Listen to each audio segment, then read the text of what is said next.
Our minds are highly judgmental, good and bad, pass and fail. Up and down. We look to the world and its happenings with our eyes of judgment. We condemn and encourage, as we have been condemned and encouraged. And we view our own thinking minds with the same judgmental structure of thinking, and so we divide inwardly. When we judge anything happening within our psychological state, we are already experiencing psychological difficulty, because to judge, there must be a psychological division. Who or what is it which looks to thought with knowledge to ascertain that what thought is doing is to be judged? This is also thought. This is an educated division within us, a division within memory. When thought is looking into thought and judging thought, thought has been caught in a repetitive pattern of viewing itself not as itself, but rather through a memory of what has previously been seen. This is a psychological mechanism which traps so many of us in unwanted, repetitive patterns of depression, anxiety, fears, and worries. We look to ourselves with eyes of like and dislike. Of course, the like and dislike is formed out of an illusion of a division which is true, yet only conceptual. All thought is one movement. Like a projector, the projected images and words of thinking may come to conflict between each other, and a battle may appear within the consciousness of mankind. However, the images are all being generated from one central location, and their divisions are found only on the surface of the mind. We need to go yet deeper than this to find the still waters. But how does one penetrate into a moving, flowing, energetic, seemingly alive consciousness? How does one come to an understanding of this inner conditioned societal mechanism which is now a part of what one is? One watches. One watches, aware and awake to the danger of thought dividing in an educated posture of judging what it is looking at, which in truth is only a part of itself.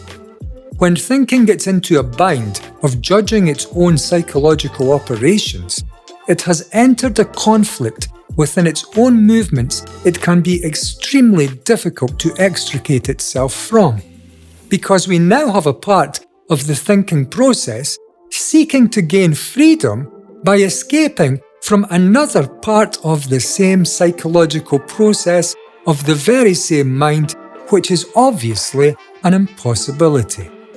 All thinking has roots within the same patterned movements of brain activity.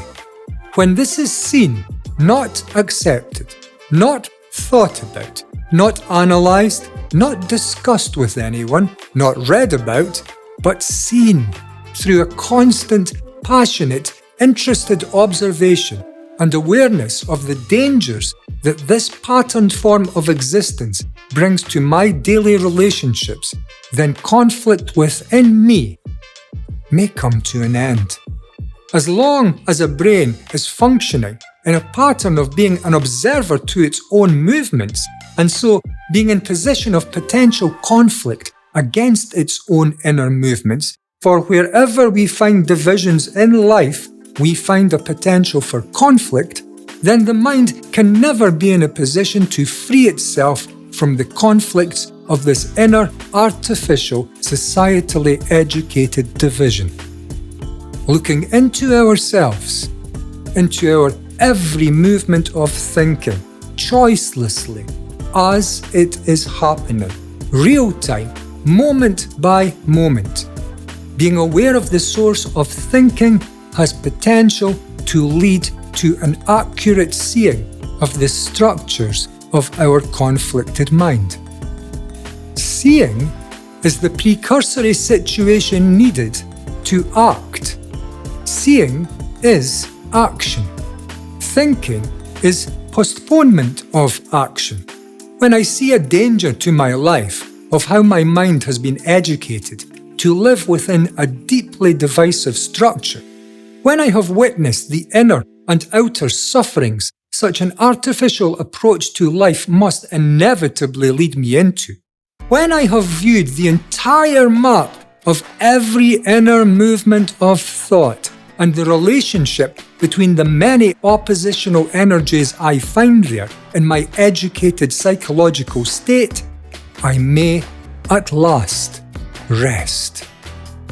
Because a mind which has looked into every dark corner and come to understand its inner functionality has nothing left to fear. Fear is related to an inner division we experience between images and the psychological time, and pleasure and desire, and pain.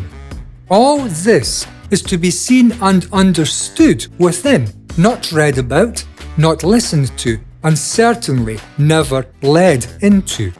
We never grow in stature following the philosophy of another in life, no matter the level of wisdom of the other. We grow when we take the time to study the problematic issues resident in our inner psychological states, and when we use our own eyes, ears, and nervous system to contemplate, study, listen to, question, tear to pieces, cry over, laugh at, scream, break down, and eventually come to that all-elusive understanding of that which I am.